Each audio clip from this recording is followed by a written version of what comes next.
Trump প্রশাসনের প্রায় 2 বিলিয়নেরও anti উইপনাইজেশন তহবিল বন্ধে আহ্বান, অন্যায়ভাবে কর সংক্রান্ত তথ্য প্রকাশের অভিযোগ। কংগ্রেসের অনুমোদন ছাড়াই এবার ওয়াশিংটনে 250 ফুট উঁচু বিশাল আর্চ নির্মাণ করতে যাচ্ছে ট্রাম্প প্রশাসন। ভূতাত্ত্বিক পরীক্ষা শুরু। মেমোরিয়াল ডে উপলক্ষে সড়কপথে ভ্রমণের প্রস্তুতি মার্কিন নাগরিকের। জ্বালানির দাম বাড়লেও কমেনি মানুষের ভ্রমণের আগ্রহ।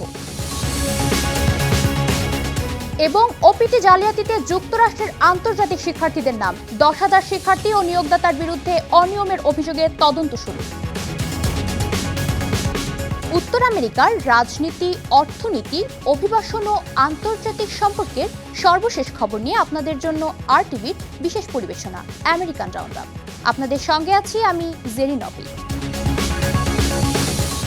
যুক্তরাষ্ট্রের বিচার বিভাগের প্রায় $2 বিলিয়ন অর্থে প্রেসিডেন্ট ডোনাল্ড ট্রাম্প প্রশাসন গঠিত অ্যান্টি উইপনাইজেশন তহবিল বন্ধে কংগ্রেসকে আহ্বান জানানো হয়েছে। এতে প্রস্তাব উত্থাপন করেন হাউস প্রবলেম সলভার্সের দ্বিদলীয় কো চেয়ারপারসন রিপাবলিকান প্রতিনিধি ব্রায়ান ফিটজপ্যাট্রিক ও ডেমোক্র্যাট প্রতিনিধি টম সুওজি। একই সঙ্গে কংগ্রেসে ফিটজপ্যাট্রিক ও সুওজি যৌথভাবে এমন একটি বিল উত্থাপন করেছেন যা তহবিলটির অর্থ ব্যবহারে বাধা দেয়। তাৎক্ষণিক প্রক্রিয়ায় ট্রাম্পের গঠিত এ তহবিল আইন বিরোধী বলে জানায় ফিটজপ্যাট্রিক।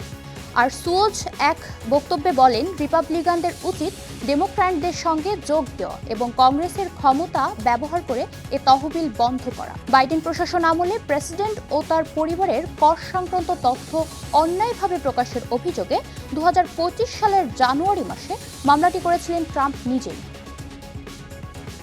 এবার কংগ্রেসের অনুমোদন ছাড়াই ওয়াশিংটনে 250 ফুট উঁচু বিশাল আর্চ নির্মাণ করতে যাচ্ছেন ট্রাম্প প্রশাসন। হোয়াইট হাউসের দাবি, প্রায় 100 বছর আগে অনুমোদিত হলেও কখনো বাস্তবায়ন না হয় এটি পুরনো প্রকল্পের ভিত্তিতেই এই স্থাপনা নির্মাণ করা হচ্ছে।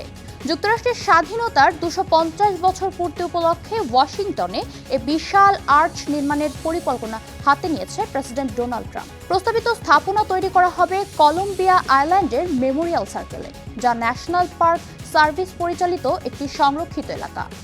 গত সপ্তাহ থেকে সেখানে জরিপ ও ভূতাত্ত্বিক পরীক্ষা শুরু করেছে কর্মীরা। একই সঙ্গে প্রশাসন 2টি ফেডারেল শিল্প ও স্থাপত্য কমিশনের অনুমোদন পাওয়ার প্রক্রিয়াও শুরু করেছে। এদিকে সমালোচকরা অভিযোগ করেছেন এই কমিশনগুলোতে ট্রাম্পপন্থী ব্যক্তিদের প্রভাব রয়েছে। তবে ফেডারেল আইন অনুযায়ী মেমোরিয়াল সার্কেলের মতো সংরক্ষিত এলাকায় নতুন কোনো স্মৃতিস্তম্ভ নির্মাণে কংগ্রেসের অনুমোদন প্রয়োজন।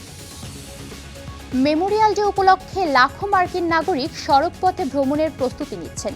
তবে ঠিক এই সময়েই যুক্তরাষ্ট্রে জ্বালানি তেলের দাম গত 4 বছরের মধ্যে সর্বোচ্চ পর্যায়ে পৌঁছেছে।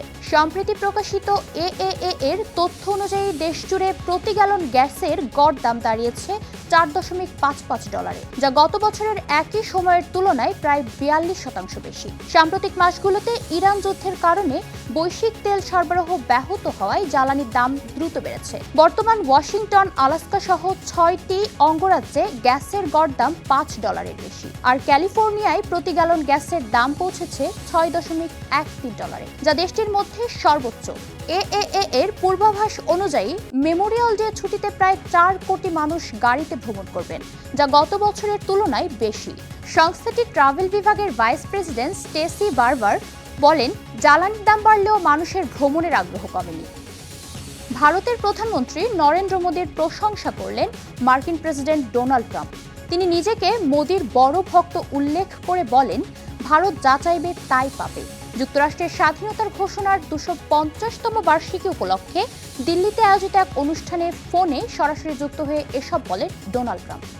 রোববার রাতে আয়োজিত অনুষ্ঠানে উপস্থিত ছিলেন মার্কিন পররাষ্ট্রমন্ত্রী মার্কো রুবিও এবং ভারতে যুক্তরাষ্ট্রের দূত সার্জিও গোর। তাদের পেছনে স্থাপিত বিশাল পর্দায় ফোনের মাধ্যমে বক্তব্য দেন ট্রাম্প। সার্জিওকে উদ্দেশ্য করে ট্রাম্প বলেন, আপনাকে আমাদের দেশের প্রতিনিধিত্ব করতে হবে। আমি প্রধানমন্ত্রীকে ভালোবাসি। মোদী অসাধারণ এবং মোদীকে বন্ধু বলেও উল্লেখ করেন ট্রাম্প।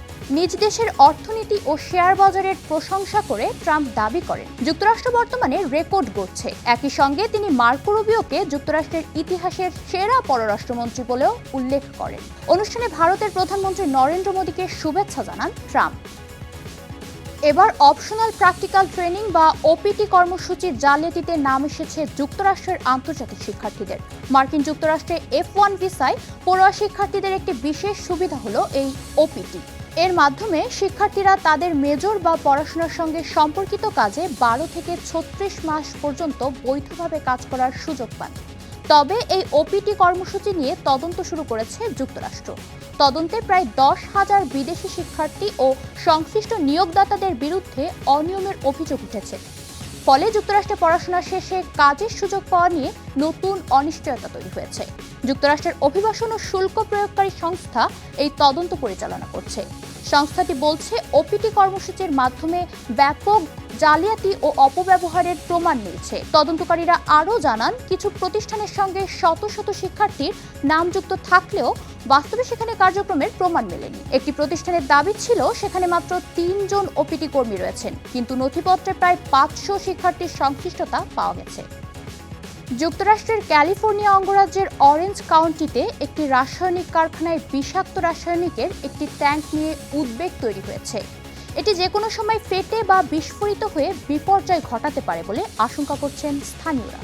এমন অবস্থায় ওই কাউন্টিতে জরুরি অবস্থা ঘোষণা করেছেন ক্যালিফোর্নিয়ার গভর্নর গ্যাভিন নিউসম। কর্মকর্তারা বলছেন, কারখানার একটি ট্যাঙ্কে প্রায় 7,000 গ্যালন মিথাইল মেথাস্ক্রাইলেট নামের অত্যন্ত দাহ্য রাসায়নিক রয়েছে। ট্যাঙ্কটি বিকল হয়ে যাওয়ার ঝুঁকিতে আছে। দাহ্য এই পদার্থ প্লাস্টিক তৈরিতে ব্যবহার হয়ে থাকে। সতর্কতামূলক ব্যবস্থা হিসেবে গার্ডেন গ্রোভ এলাকায় হাজার হাজার বাসিন্দাকে নিরাপদ স্থানে সরিয়ে নেওয়ার নির্দেশ দেওয়া হয়েছে। উড়োজাহাজ ও মহাকাশযান সংক্রান্ত যন্ত্রপাতি নির্মাণকারী কারখানাটির অবস্থান জনপ্রিয় ডিজনিল্যান্ড রিসোর্ট থিম পার্ক থেকে প্রায় 5 মাইল দূরে। তবে থিম পার্কটি ঝুঁকির বাইরে থাকায় সেটি খোলা রাখা হয়েছে। গত 3 মাসে ইন্ডিয়ানায় বিভিন্ন ওজন পরিমাপ কেন্দ্র বা ওয়েট স্টেশনে প্রায় 300 অবৈধ অভিবাসী ট্রাক চালককে আটক ও বিচারের আওতায় আনা হয়েছে। রাজ্যটির গভর্নর মাইক ব্রাউনের এক শীর্ষ সহকারী এমন দাবি করেছে।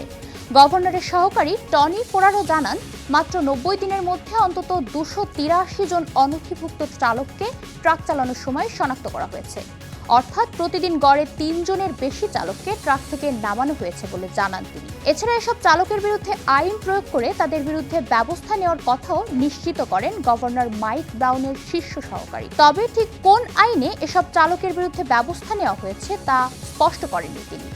যদিও আটক হওয়া অনেক চালকের কাছেই নিউ ইয়র্ক ও ক্যালিফোর্নিয়ার বাণিজ্যিক ড্রাইভিং লাইসেন্স ছিল। এদিকে বিশেষজ্ঞরা বলছেন, ফেডারেল নিয়ম অনুযায়ী বাণিজ্যিক ড্রাইভিংধারীদের যুক্তরাষ্ট্রে কাজ করার বৈধ অনুমতি থাকতে হয়। এই পর্যন্তই আমেরিকান রাউন্ডআপ।